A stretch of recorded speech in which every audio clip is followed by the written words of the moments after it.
Конфуцийдің ең үздік 40 сөзі.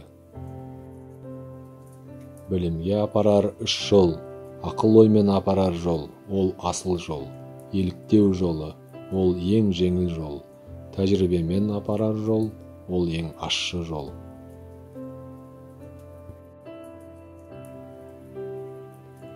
Сен қалағандай өмір сүр, сенен күткенде емес. Сенен күткендерін ақтасаң да, ақтамасаң да маңызды емес. Өмір соңында жаныңды оларсыз тапсырасың, және мақсаттарыңа да өзің жетерсің.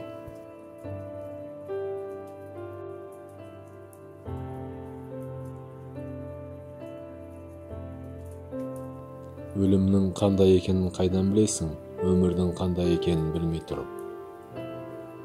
Осы біз өмірде көпті көргенімізбен ең маңыздысын байқамаймыз. Өзінің білімсіз екеніне көзі жетіп, білімді аңсағанға ғана ұстаздық ет. Қайың, төзімділігі қақыраған қыста көрінеді.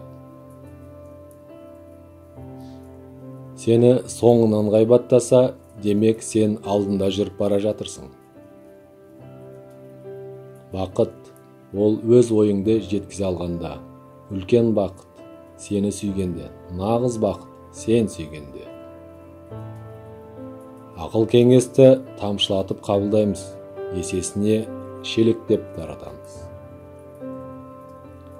Сен жек көріп қалсаң, демек оның сені жеңгені.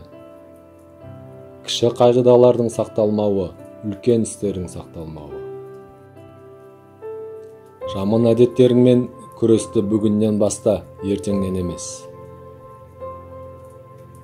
Ақылды айыпты өзінен іздейді, ақымақ өзгеден іздейді. Үш нәрсе ешқашан қайтып келмейді. Уақыт, айтылған сөз, мүмкіндік. Уақытты жоғалтпа, ойланып сөйле, мүмкіндікті жіберіп алма.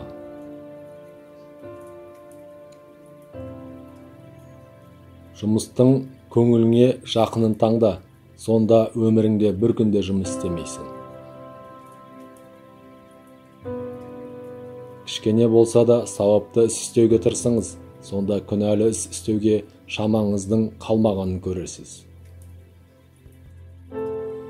Бұрынғылар өзін жетілдіру үшін оқыған, қазіргілер біреуді таңғалдыру үшін оқиды. Өмір бойы қараңғылықты қарғап өтуге де болады, немесе кішкентай шырақ жаға салуға да болады. Әдемілік барлық нәрседе бар, ал оны көру барлығына берілмеген. Тектінің көңілі әр кезде де бір қалыпты, тексіздің көңілі 100 қалыпты. Ұлылық ешқашан сүрінбеген адам емес, нағыз ұлы ол сүрініп қайта тұра алған адам. Мақсатыңызға апарар жол ұзақ болып көрінсе, мақсатыңызды өлшемеңіз, мақсатқа жүрер жолды өлшеңіз. Өзіңе қаламағанды өзгеге де қалама. Өз мақсатыңа қандай жылдамдықпен бара жатқаның маңызды емес, маңыздысы тоқтап қалмау.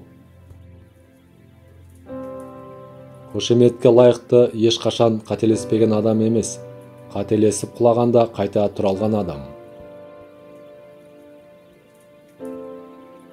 Көңіл күйің жоқта табиғатты тыңда. Табиғаттың тыныштығы миллион керексіз сөздерден артық.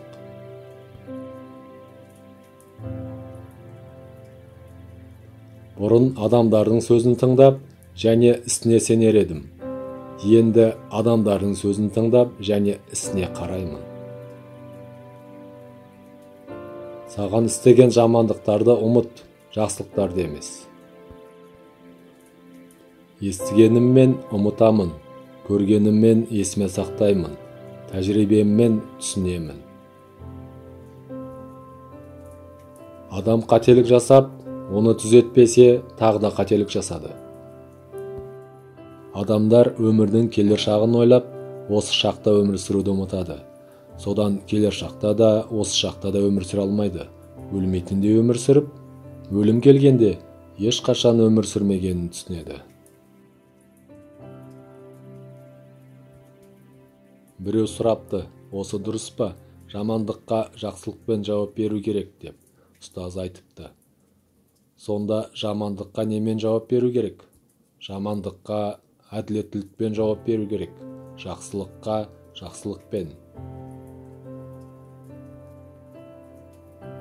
Қорқыныштысы сізді алдап немесе тонап кеткенінде емес, қорқыныштысы ол туралы әрдайым күйініп, ойланып жүргеніңізде.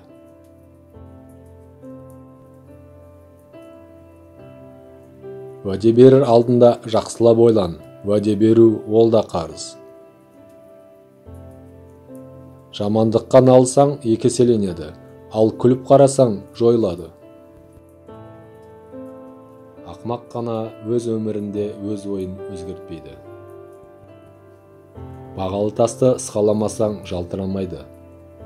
Сол сияқты адамда жетістікке жетпейді, жеткілікті қиын кезеңдерден өтпейінше.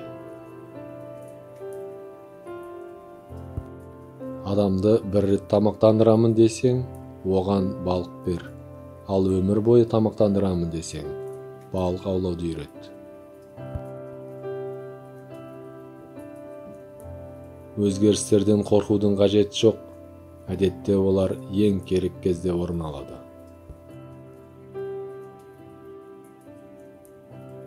Көңіліңізден шықса, лайк басып тіркеліп кетіңіз. Конфуций.